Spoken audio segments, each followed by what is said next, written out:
GST workers union Nilambur unit സമ്മേളനം സംഘടിപ്പിച്ചു. DCC president advocate VS Joy ഉദ്ഘാടനം ചെയ്തു. Workers Union Zindabad, INDUC Zindabad, INDUC Zindabad, Uyarattangana Uyaratte, Uyarattangana Uyaratte, Muvarnakkodi Paratte, Muvarnakkodi Paratte, Vanil Uyarnu Parakkatte, Vanil Uyarnu Parakkatte. DA കുടിശ്ശിക കേരളത്തിന്റെ ചരിത്രത്തിൽ ഏറ്റവും ഉയർന്ന നിലവാരത്തിൽ നിൽക്കുകയാണ്. ശമ്പള പരിഷ്കരണ കമ്മീഷനെ നിയമിക്കേണ്ടുന്ന സമയം കഴിഞ്ഞിരിക്കുന്നു. ശമ്പള പരിഷ്കരണ കമ്മീഷനെ നിയമിക്കാൻ കഴിയുന്നില്ല.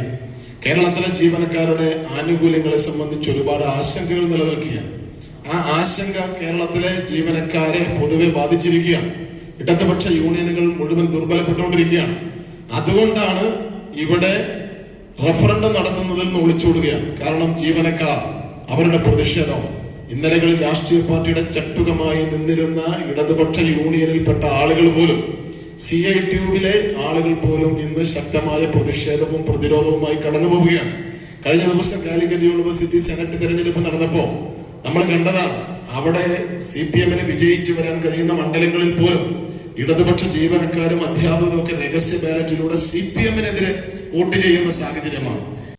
യൂണിയന്റെ സംസ്ഥാന സെക്രട്ടറി മനോജ് ലാഖയിൽ, ജില്ലാ പ്രസിഡന്റ് നസീർ അയമോൻ, ജില്ലാ secretary ET Gangadharan, NGO association ജില്ലാ joint secretary Shabeer Ali Mukkatta, municipal Congress president advocate Sherry George, Firoz Babu, Hasir Kallayi, Sreejith M, Jamaluddin P എന്നിവർ സംസാരിച്ചു.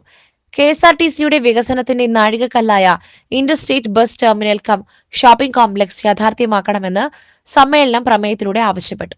നിലമ്പൂരിലെ കാലപ്പഴക്കം ചെന്ന ബസ്സുകൾക്ക് പകരം പുതിയ ബസ്സുകൾ നിലമ്പൂർ ഡിപ്പോയിൽ കൊണ്ടുവരുവാനുള്ള ശ്രമങ്ങൾ നടത്തണം. ഡിപ്പോയുടെ വികസന രേഖ നിലമ്പൂർ MLA ആര്യടൻ ഷൗക്കത്തിന് യൂണിയൻ സമർപ്പിക്കും. SS Gold, Pure Gold. SS Group, Nilambur.